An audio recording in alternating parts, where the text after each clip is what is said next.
मैं अपने बुढ़ापे का सहारा सोच रहा था, मेरा आगे का वंशज है, मेरे अग्नि को वही आग देने वाला था, मेरी चिता को, आज वो रहा नहीं, तो मेरा तो आगे का पूरा ही खत्म हो गया ना। इनके थोड़े से इसके लिए मेरा तो आज पूरा ही खत्म हो गया। पर कुछ डाउट भी नहीं आया। मैं बहुत बार उससे मिली, हमें बहुत बार शॉपिंग भी गए, हम लोग बहुत बार डिनर पे भी गए, कहीं नहीं हमको डाउट आया कि सिया ऐसी लड़की है। નમસ્કાર, તમે જેમને સાંભળ્યા, જેમની વેદનાને તમે સાંભળી, તેમણે પોતાનો દીકરો ગુમાવી દીધો છે. એકનો એક હોનહાર દીકરો, આ 26 વર્ષનો દીકરો, જેના હવે લગ્ન થવાના હતા, તે આ દુનિયામાં નથી. તેનો જીવ લીધો છે તેની જ થનારી પત્નીએ. હું વાત કરી રહ્યો છું પુણેના લોગડમાં બનેલા આ ચોંકાવનારા કિસ્સાની, જેની ચર્ચા અત્યારે તમે સવારે છાપું ખોલ્યું ત્યારથી કે ઇન્ટરનેટ સ્ક્રોલ કરતા હોય તે તમામ જગ્યાએ થઈ રહી છે. તેની ઉપર જ વિસ્તારથી અને સરળ ભાષામાં આજે માહિતી આપવાનું છું કે આખી ઘટના બની શું હતી, કોણ છે 20 વર્ષની સિયા જેણે પોતાના જ પતિનો, કરોડપતિ પતિનો જીવ લીધો છે, તે કોણ છે તેની આજે વાત કરવી છે. અને શું કામ જીવ લીધો, કઈ રીતે તેણે પ્લાન એ, પ્લાન બી અને પ્લાન સી બનાવી રાખ્યા હતા, જીવ લેવો તેનો નિશ્ચિત જ હતો, કઈ રીતે તેણે આખો પ્લાન પાર પાડ્યો છે તેની આજે વિસ્તારપૂર્વક વાત કરવી છે. નમસ્કાર, હું છું કૃણાલ અને તમે જોઈ રહ્યા છો ગુજરાત તકનો ખાસ ક્રાઇમ સંબંધિત શો.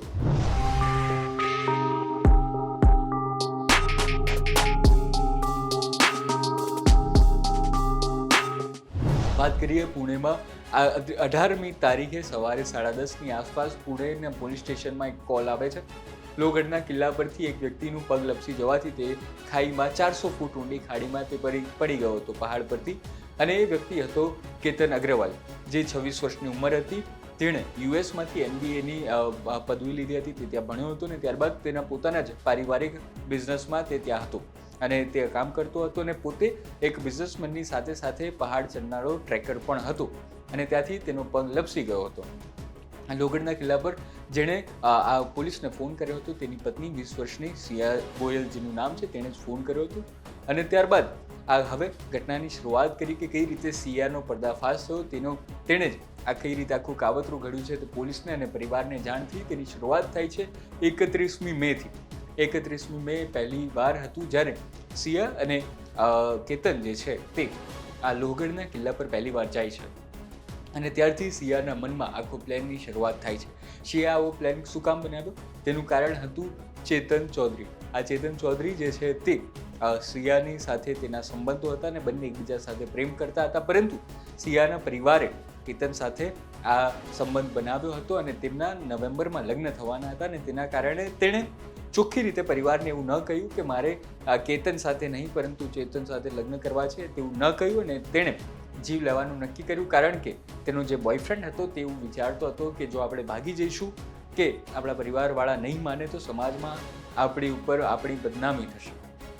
અને તેના કારણે સિયા અને ચેતન જે 22 વર્ષનો છે અને સિયા જે 20 વર્ષની છે, આ બંને એક પ્લાન બનાવ્યો અને તેની શરૂઆત થાય છે આ લોહગઢના કિલ્લાથી. પહેલી વાર જ્યારે આ લોહગઢનો કિલ્લો જોયો, સિયાને ખબર પડી ગઈ કે આ જ કિલ્લા છે જ્યાંથી એક આકસ્મિક રીતે તેનું મૃત્યુ કરવાનું હોય તેની સ્ક્રિપ્ટ આપણે ઘડી શકીએ છીએ. અને તેના જ કારણે 31 તારીખે ગયા. ત્યારબાદ તેના પરિવાર કેતનના પિતા જે છે તેમણે એવું કહ્યું કે 4 તારીખે પણ સિયા ફરી એકવાર ફોર્સ કરે છે કે આપણે લોહગઢના કિલ્લા પર જઈએ, પરંતુ પરિવારે ના પાડી.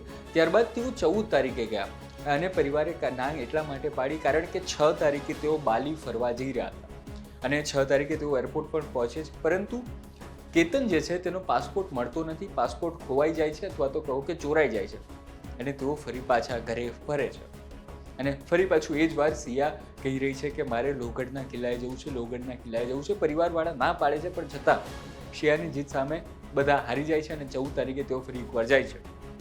14 તારીખે જ સિયા જે છે તે તેના થનારા પતિ કેતનને ધક્કો મારી દે છે, પરંતુ કેતનને ત્યારે એક ઝાડનો સહારો મળી જાય છે અને તેને જીવનદાન મળે છે અને તે બચી જાય છે.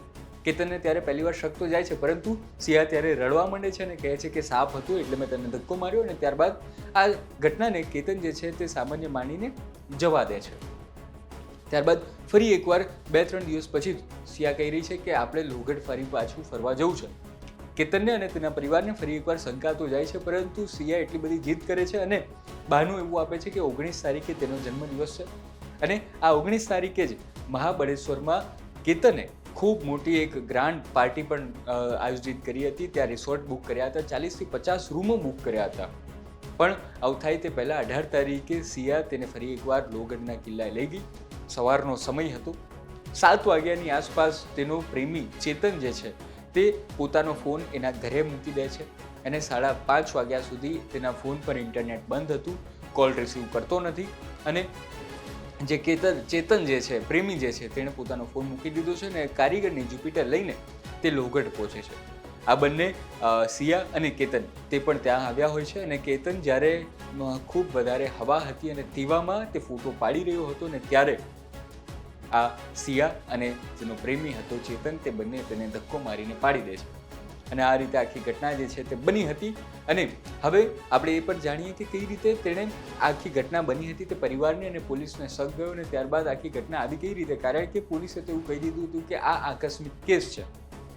પરંતુ જ્યારે ઘટના બની એક જ દિવસની અંદર કેતનનો મૃતદેહ પરિવારને મળી ગયો અને તેનો અંતિમ સંસ્કાર પણ કરવામાં આવ્યો. તેના 4 દિવસ પછી સિયા જે છે તે ઇન્સ્ટાગ્રામ પર પોસ્ટ પણ મૂકતી હોય છે, ખૂબ દુઃખી છે તેવું બતાડતી પણ હોય છે. પરંતુ જ્યારે તે કેતનના ઘરે જાય છે ત્યારે તેની જે બોડી લેંગ્વેજ છે, તેના જે હાવભાવ છે, તેની જે લાગણીઓ છે તે કંઈક અલગ જ બતાડી રહી હતી અને ત્યારે કેતનની બહેન છે તેને શક જાય છે, થોડા ઘણા સવાલો પૂછે છે અને ત્યારે જે આ સિયા છે તે કંઈ બોલી નથી શકતી, તેની પાસે જવાબ નથી હોતા ને ત્યારબાદ આ પરિવાર પોલીસને કહે છે કે અમને કંઈક શંકા લાગી રહી છે અને પોલીસ ત્યારબાદ અંદરખાને જે છે તે તપાસની પ્રક્રિયા આખી ચાલુ કરી દે છે અને ત્યારે પોલીસને ખબર પડે છે કે આ જે ચેતન હતો તેની સાથે લગભગ જાન્યુઆરીથી લઈને જૂન સુધીના 203થી વધારે કલાક સુધી આ ચેતને અને સિયાએ વાતો કરી છે. બંનેની કોલ ડિટેલ્સ તપાસવામાં ત્યારે ખબર પડે છે કે 2004થી વધુ વખત વાર એ લોકોએ કોલ કર્યા છે એકબીજાને અને બંને સાથે વાતચીત થઈ છે. આ રેકોર્ડિંગ તપાસવામાં આવે છે, બંનેના લોકેશન ટ્રેસ કરવામાં આવે છે, સીસીટીવી જોવામાં આવે છે અને ત્યારે ખબર પડે છે કે આટલી ગરમીમાં એક હુડી પહેરેલો, સ્વેટર પહેરેલો એક વ્યક્તિ આ બંનેની ખૂબ નજીક શરૂઆતથી જોવા મળે છે અને ઘટના બાદ તે વ્યક્તિ ત્યાં આસપાસ ક્યાંય જોવા નથી મળતો. એ વ્યક્તિ કોણ છે તો જાણ થાય છે કે ગોયલ પરિવાર જે મસાલાની દુકાન ચલાવે છે, મસાલાની ફેક્ટરી છે પુણેમાં, તેમની જ આસપાસ આની પણ દુકાન છે અને ત્યાંથી આ બંનેનો સંપર્ક થયો હતો. પાછલા 1 વર્ષથી આ બંને આવી રીતે સંબંધમાં હતા, પરંતુ સિયા પોતાના પરિવારને કહેવા નહોતી માંગતી અને તેના કારણે આજે એક પરિવારે પોતાનો દીકરો ગુમાવ્યો છે. ત્યારે જે મૃતક છે તેના પિતા શું કહી રહ્યા છે તે સવાલનો સામનો કરીએ. તેના પિતાની प्रतिक्रियाओं सांभळी. अगर उसको शादी नहीं करनी थी तो सीधा उसने उसके माँ बाप को या हमको किसी चीज़ से इनकार कर देते, या जिस लड़के के साथ उसका जो भी अफेयर चल रहा है कहीं से भी एक फोटो हमको भेज देते तो भी हम कैंसिल कर देते. इन लोगों ने इतना बड़ा कदम उठाने का क्यों सोचा और क्या इनकी मानसिकता है? इन लोगों की इतनी क्रूर मानसिकता है कि किसी का 26 साल का लड़का इनके थोड़े से अय्याशी के लिए मार दिया जाए. इनकी इतनी क्रूर विचारधारणा को कहीं तो भी समाज में ध्यान में लेना चाहिए. તમે આ પિતાને સાંભળ્યા જેનો સવાલ ખૂબ કાયમ છે, કારણ કે આવો જ જ્યારે રાજા રઘુવંશીનો કેસ બન્યો હતો જેને પણ હનીમૂન માટે લઈ જવામાં આવ્યો હતો અને ત્યાંથી તેને પહાડોની નીચે ફેંકી દેવામાં આવ્યો હતો.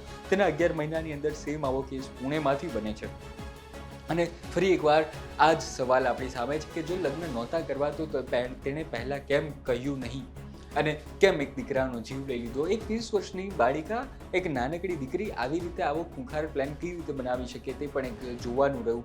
પોલીસે આમાં ખૂબ સારી એવી કામગીરી કરી છે ને અત્યારે આ બંનેના 7 દિવસના રિમાન્ડ લેવામાં આવે છે, વધારે પૂછતાછ કરવામાં આવશે. હજી સુધી કોઈ સબૂતો મળ્યા નથી. આવનારા સમયમાં સબૂતો પણ પ્રાપ્ત થાય તેવી પોલીસ અત્યારે તજવીજ હાથ ધરી છે. ત્યારે પરિવારે પોતાનો જીવથી વહાલો એક દીકરો ગુમાવી દીધો છે જેનું કારણ હતું એક આડ સંબંધ. આ ચેતન અને સિયા જે છે તેના કારનામા પરથી લોકો એક શીખ લે અને આગળ આવી કાર્યવાહી ન થાય, આવા કિસ્સાઓ ન થાય તેની માટે પરિવાર પણ કહી રહ્યો છે કે ફાસ્ટ ટ્રેક કોર્ટમાં આખો જે છે તે કેસ ચલાવવામાં આવે અને એક દાખલારૂપ ચુકાદો સંભળાવવામાં આવે, જેના કારણે અવારનવાર આવા જે કિસ્સાઓ બની રહ્યા છે તેની ઉપર થોડી રોક લગાવાય, ઉદાહરણરૂપ એક કિસ્સો બને. આ મામલે તમારું શું કહેવું છે તે કોમેન્ટમાં તમે અમને જરૂર જણાવજો. મને રજા આપો. હું છું કૃણાલ. નવા વિડીયો સાથે જરૂર મળીશું. ધન્યવાદ.